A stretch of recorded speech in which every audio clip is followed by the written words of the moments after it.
आज की क्लास में बच्चों हम डिस्कस कर रहे हैं electrostatic potential due to a point charge, और उसके बाद जो हमारा टॉपिक आएगा वो आएगा electrostatic potential due to a system of charge.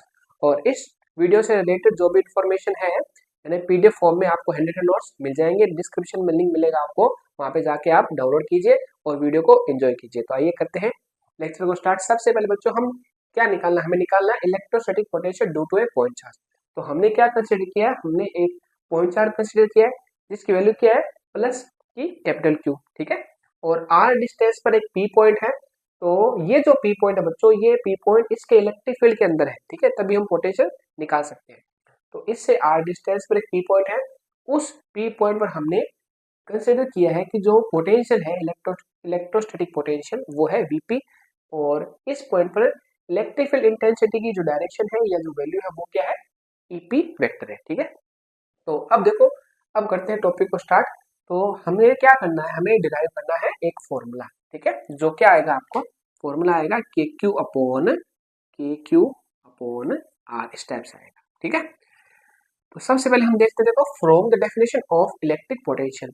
ये डेफिनेशन हमने बच्चों जो प्रीवियस लेक्चर था हमारा, उस लेक्चर हमने डिस्कस किया था electrostatic potential and electrostatic potential difference में, ठीक है। वहां पे ये फॉर्मूला हमने डिराइव किया था और आपको वहां पे अंडरलाइन करके बताया था बच्चों, ये फॉर्मूला हम मैं नेक्स्ट लेक्चर आएगा उसमें हम यूज करेंगे, तो हमने इसको यूज अब कर रहे हैं। अब देखो बच्चों, ये है क्या, ये आपका पी पॉइंट पर आपको पोटेंशियल निकालना है, तो आप इसको क्या क्या बताओगे, वीपी बताओगे। VP is equal to minus, ठीक है, EP vector dot D R vector. अब आप इंटीग्रेशन कहाँ से कहाँ तक कर रहे हो, एक्चुअली में आप क्या कर रहे हो, आप इंटीग्रेशन कर रहे हो इन्फिनिटी से आर डिस्टेंस तक।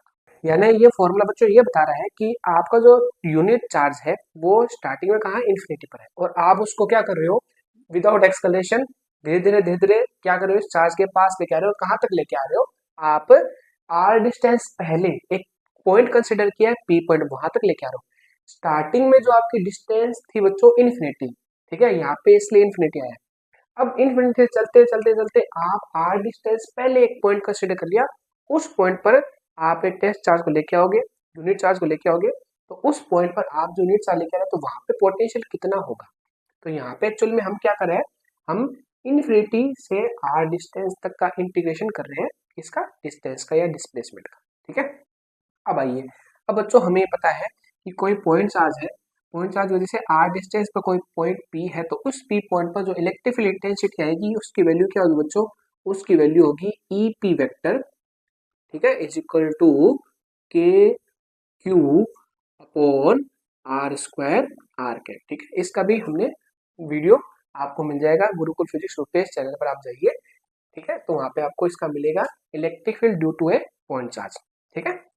तो ये वैल्यू हमें क्या करनी है बच्चों, ये वैल्यू यहाँ पे वैल्यू पुट करनी है, ई की वैल्यू ई पी वैल्यू यहाँ पे पुट करनी है। देखो E P is equal to minus infinity to R तक हमें इसका इंटीग्रेशन करना है, K Q upon R square R cap dot D R, ठीक है, ये हो गया। अब देखो बच्चों, इसको अगर हम इसका अगर सॉल्यूशन करें, ठीक है, ये दो वेक्टर है, दो वेक्टर का डॉट प्रोडक्ट है, तो अगर इनका हम सॉल्यूशन करें तो देखो क्या आएगा value, R cap dot D R vector is equal to R cap का मैग्नीट्यूड, ठीक है, यूनिट वेक्टर का मैग्नीट्यूड क्या होता है, वन होता है, तो हम यहाँ पे क्या लिखे, यूनिट वेक्टर मैग्नीट्यूड हो गया वन, और इस डी आर वेक्टर का मैग्नीट्यूड, तो डी आर वेक्टर का मैग्नीट्यूड होगा, एक्चुअल में चलो ऐसे करते हैं, यूनिट वेक्टर का मैग्नीट्यूड और डी आर वेक्टर का मैग्नीट्यूड और कोस थीटा। तो देखो यहाँ पे ये बच्चों जो आर कैप है और डी आर वेक्टर है, ये दोनों की डायरेक्शन क्या है, सेम डायरेक्शन, तो इस कंडीशन हम यहाँ पे क्या कंसिडर कर रहे हैं, थीटा कंसिडर कर रहे हैं 0 डिग्री। तो यहाँ पे जो वैल्यू आएगी वन, यहाँ पे आएगा डी आर इंटू वन, तो लास्ट वैल्यू क्या आ गई, R cap dot D R vector value क्या आ रही है बच्चों, R cap dot D R is equal to D R, ठीक है। तो इस टाइप से यहाँ पे आप नेक्स्ट स्टेप में क्या लिखोगे, आप लिखोगे V P is equal to minus infinity to R की क्यू अपॉन आर स्क्वायर और डी आर, ठीक है, डी आर आ गया। अब देखो के और क्यू की वैल्यू तो चेंज नहीं हो रही है, तो इसको हमें इंटीग्रेशन से बाहर रखना है, तो के क्यू को बाहर रखो इंटीग्रेशन से, ठीक है। अब इन्फिनिटी टू आर, ये डिनोमिनेटर में है, इसको न्यूमिनेटर में ले जाएंगे तो आर की पावर क्या हो जाएगी, -2 हो जाएगी। ये हो गया डी आर। अब आपको बच्चों एक नॉर्मल फॉर्मूला इंटीग्रेशन का वो है कि अगर आप x की पावर n, ठीक है, dx का इंटीग्रेशन करते हो तो x की पावर क्या आता है, n+1 और अपॉन में n+1 आता है। इस फॉर्मूले का हम क्या करेंगे, यहाँ पे यूज करेंगे। तो देखो इंटीग्रेशन करते हैं, vp is equal to minus K Q, ठीक है। अब देखो इंटीग्रेशन करें तो बच्चों क्या होगा, इंटीग्रेशन होगा r की पावर -2 + 1। देखो n की जगह क्या वैल्यू आएगी, -2, n+1 यानी n+1 अपॉन n+1, ठीक है। ये हो गया इन्फिनिटी टू r। अब देखो माइनस के क्यू, ठीक है। अब देखो ये r की पावर हो जाएगी -1 और अपॉन में आ जाएगा -1, इंटीग्रेशन इन्फिनिटी, सॉरी वैल्यू आएगी, अब लोअर लिमिट इन्फिनिटी है और अपर लिमिट r हो जाएगी। देखो ये माइनस बच्चों इससे क्या हो गया, कैंसिल हो गया। अब आपका नेक्स्ट देखो क्या आएगा फॉर्मूला, नेक्स्ट फॉर्मूला आपका ये आएगा V P is equal to K Q. देखो आर की पावर -1 है, ठीक है, ये न्यूमिनेटर में डिनोमिनेटर में जाएगी तो क्या हो जाएगी, प्लस हो जाएगी। तो इस टाइप से आप यहाँ पे क्या करोगे, 1/r, और इसकी जो लिमिट है वो है इन्फिनिटी टू r, ठीक है। अब देखो यहाँ पे वैल्यू पुट करो तो के क्यू, अब r की जगह पहले एक बार हम क्या रखेंगे, अपर लिमिट रखते हैं, ठीक है, r की जगह अपर लिमिट रखेंगे यानी 1/r आ जाएगा, फिर माइनस आता है, फिर लोअर लिमिट रखते हैं यानी -इन्फिनिटी, और 1/इन्फिनिटी वैल्यू कितनी होती है बच्चों, 1/इन्फिनिटी वैल्यू होती है 0, तो यहाँ पे ये वैल्यू 0 आ गई।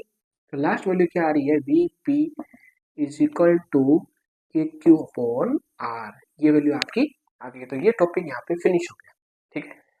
पीडीएफ में आपको पूरी इन्फॉर्मेशन मिल रही है, ठीक है, मिल जाएगी बच्चों, पूरी इन्फॉर्मेशन पीडीएफ में मिलेगी आपको। इस टाइप से देखो हम यहाँ से स्टार्ट करते करते ये आया फॉर्मूला आपका स्टार्टिंग वाला, सीधा आपको यहाँ से स्टार्ट करना है, इसकी वैल्यू पुट करनी है, ईपी की वैल्यू, फिर ऐसे इसको सोल्व करते करते इंटीग्रेशन करना है, इंटीग्रेशन किया, फिर इंटीग्रेशन को सोल्व किया, फिर लोअर लिमिट अपर लिमिट दोनों वैल्यू पुट की तो ये वैल्यू आ गई, ठीक है। ये आपका स्केलर क्वांटिटी है, ठीक। अब बच्चों अगर मैं आपको पूछूं, अगर यहाँ पे बच्चों अगर चार्ज हो आपका नेगेटिव, अगर नेगेटिव चार्ज हो तो क्या हो जाएगा, नेगेटिव चार्ज हो तो यहाँ पे माइनस का क्यों आ जाएगा और उसको आगे लेना माइनस को, तो ये वैल्यू क्या आ गई, माइनस की आ गई, ठीक है, इस टाइप से। और आगे अब देखो हमें क्या बनाना है बच्चों, हमें एक ग्राफ बनाना है, ठीक है, इलेक्ट्रोस्टैटिक पोटेंशियल और इलेक्ट्रिक फील्ड और आर डिस्टेंस बीच में क्या बनाना है, ग्राफ बनाना है। तो आइए देखते हैं ग्राफ को, हम लेते हैं दूसरे बोर्ड की हेल्प। देखो अब देखो बच्चों ग्राफ बनाते हैं, ग्राफ बहुत इंटरेस्टिंग है, आपकी एनसीईआरटी बुक में मिल जाएगा। अब थोड़ी सी लाइन हो सकती है, स्ट्रेट लाइन नहीं बने। देखो यहाँ पे बच्चों ई वेक्टर ले लिया आपने, या ई बोल लो एक बार, और इसी वाई एक्सिस पर आपका क्या है, वी है, पोटेंशियल है, और यहाँ पे है आर डिस्टेंस। अब हमें ये बच्चों ये पता है कि सेम डिस्टेंस की बात करें तो जो वैल्यू आती है वो आती है कि क्यू अपॉन आर स्क्वायर ई की, और वी की वैल्यू क्या आ गई थी, वी की वैल्यू आई थी कि क्यू अपॉन आर।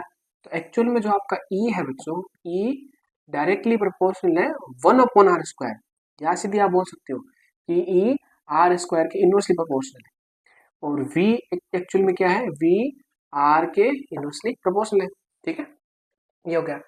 तो देखो एक्चुअल में हो क्या रहा है कि अगर जैसे डिस्टेंस इंक्रीज होगी तो ई की वैल्यू ज्यादा तेजी से कम होगी, ई की वैल्यू बहुत ज्यादा जल्दी डिक्रीज होगी, ठीक है, और वी की वैल्यू इसके कंपेरिजन में कम डिक्रीज होगी। तो अगर इसका ग्राफ बनाए तो देखो ये ग्राफ हम बना रहा हूँ इस टाइप से, ऐसे, ठीक है, और एक ग्राफ बनेगा इसका ऐसे। तो देखो ये जो डॉट लाइन है ये ग्राफ है बच्चों v का, ठीक है, और ये ग्राफ है e का, ये ग्राफ है v का पोटेंशियल का, और ये ग्राफ है इलेक्ट्रिक फील्ड का। यानी कहने का मतलब है डिस्टेंस इंक्रीज हो रही है तो इलेक्ट्रिक फील्ड की वैल्यू जो बहुत ज्यादा डिक्रीज हो गई, क्यों, क्योंकि अपॉन में क्या आ रहा है r² आ रहा है। जैसे अगर हम बात करें यहाँ पे, अगर मैं वैल्यू पुट करूँ 2, तो 1/2 की स्क्वायर 1/4 हो गया, और यहाँ पे वैल्यू करूँ 2 तो यहाँ पे क्या 1/2 हो गया, यानी जो यहाँ पे तो 2 4 का डिवाइड हो रहा है और यहाँ पे 2 का डिवाइड होता है, इसका मतलब ई की वैल्यू क्या आ रही है, बहुत डिस्टेंस के साथ ई की वैल्यू डिक्रीज हो रही है, ठीक है, बहुत फास्ट डिक्रीज हो रही है। ये हमारा टॉपिक हो गया बच्चों, ठीक है। अब अगर आगे नेक्स्ट टॉपिक की बात करें तो वो हमारा टॉपिक था बच्चों electric field due to a system of charge. ठीक है, हम यहाँ पे क्या लिखेंगे, system of charges, system of charge. ठीक है, अब इसको हम कर रहे हैं इरेज। आप ऐसे नोट कर सकते हो, नोट्स में आपको मिल ही जाएगा। इसको इरेज करके हम नेक्स्ट टॉपिक का डायग्राम बनाते हैं। ठीक है, तो आगे देखते हैं बच्चों। चलो, ये आपका डायग्राम है। अब आपके पास क्या है, सिस्टम ऑफ चार्ज, बहुत सारे चार्ज हैं। उन चार्ज की वजह से पी पॉइंट पर आपको क्या निकालना है, इलेक्ट्रोस्टैटिक पोटेंशियल निकालना है। तो क्या करोगे आपको देखो इसकी पूरी इन्फॉर्मेशन नोट्स पर है ही। अब देखो सीधे सीधा करना है। ठीक है, सुपरपोजिशन कंडीशन लेनी है। तो आप पी पॉइंट पर टोटल इलेक्ट्रोस्टैटिक पोटेंशियल निकाल रहे हो, तो उस कंडीशन में फर्स्ट जो चार्ज है इस पर जितना इलेक्ट्रोस्टैटिक पोटेंशियल लगा रहा है उसकी वैल्यू V1 होगी। ठीक है, सेकंड चार्ज की V2 होगी। इस टाइप से आप V3 और ऐसे इन सभी को क्या करना पड़ेगा, ऐड करना पड़ेगा। ठीक है, इस टाइप से ये ऐड हो गया, शो वन एन तक गया। अब इनको देखो वैल्यू पुट कर दो। देखो पॉइंट चार्ज की वैल्यू कितनी होती है, के क्यू अपॉन आर आया था हमारा। ठीक है, तो यहाँ पे क्या होगा, यहाँ पे आपकी वैल्यू आएगी के Q1 अपॉन R1। इसको मैं शॉर्ट में इसलिए करा रहा हूँ क्योंकि बच्चों ये लास्ट आपका चैप्टर था, प्रीवियस चैप्टर। ठीक है, चैप्टर नंबर फर्स्ट, उसमें 2 बार हो चुका है हमारा सुपरपोजिशन और कंडीशन। तो इसका फॉर्मूला हमारे काम आता है न्यूमेरिकल सॉल्व करने में। ठीक है, वैसे टॉपिक बहुत ज़्यादा इंपॉर्टेंट नहीं है। तो के Q2 अपॉन R2, के Q3 अपॉन R3, इस टाइप से के Qn अपॉन Rn। जो टॉपिक इंपॉर्टेंट है बच्चों उनको हम आराम से टाइम लेके सीखेंगे, एक एक स्टेप करेंगे। के को आप बच्चों इंटीग्रेट यहाँ बाहर ले सकते हो ब्रैकेट से, और ये हो गया Q1 R1, Q2 R2, Q3 R3, इस टाइप से ये वैल्यू आ गई Qn Rn। ठीक है, आ रहा है बच्चों, देखो ये फर्स्ट चार्ज है, R1 डिस्टेंस पर पी पॉइंट है, तो इस पर जो इलेक्ट्रिक पोटेंशियल आएगा, इलेक्ट्रिक पोटेंशियल वो क्या होगा, के Q1 अपॉन R1। इसकी वजह से क्या होगा, के Q2 अपॉन R2, के Q3 अपॉन R3, और इस टाइप से के Qn upon Rn। Q common ले लो। अब जो बच्चे नहीं है तो देखो इसको हम शॉर्ट में लिख सकते हैं। देखो के है, ठीक है, के है तो के को आप 1/4 टाइप से नोट भी बोल सकते हो, ये उसकी वैल्यू होती है। ठीक है, ये वैल्यू हो गई। अब आप क्या बोलोगे, summation I is equal to 1 to n, ठीक है, Q I upon R I. ये आपका टॉपिक हो गया फिनिश। अब देखो यहाँ पे ऐसे कैसे किया हमने, देखो अगर आपकी जो बच्चों वैल्यू है, मान लो क्यू से आई की वैल्यू है 1 से 3 या 2 मान लेते हैं, एक बार 1 से 2 वैल्यू। ठीक है, तो आपकी दो ही टर्म आएगी। क्यों, क्योंकि फर्स्ट टर्म में आप क्या बोलोगे, देखो ये तो कॉमन रहेगा। फर्स्ट टर्म में आप क्या बोलोगे, Q1 अपॉन R1। देखा अगर बात करें तो देखो के की वैल्यू तो आपकी सेम आएगी, दो टर्म आएगी। ठीक है, Q1 अपॉन R1, क्योंकि आपकी वैल्यू 1 से 2 है। फिर दूसरी टर्म क्या आ जाएगी, Q2 अपॉन R2 आ जाएगी बच्चों, Q2 अपॉन R2 आ जाएगी। और फिर देखो ये समेशन क्या करता है, ये ऐड शो करता है ये। ठीक है, ऐड करेगा इन दोनों को। फिर अगर आपकी वैल्यू है आई से 1 to 3, तो यहाँ पे एक टर्म और आ जाएगी, और समेशन क्या करेगा, इसको ऐड कर देगा, यानी समेशन एडिशन को शो कर रहा है। ठीक है, समेशन ऐड कर रहा है, और जो ये है I2 1 है, I2n है, ये वैल्यू बता देगी आपके पास कितने टर्म है। तो इस टाइप से बच्चों ये हमारा टॉपिक फिनिश हो गया है। अब मिलते हैं नेक्स्ट लेक्चर में।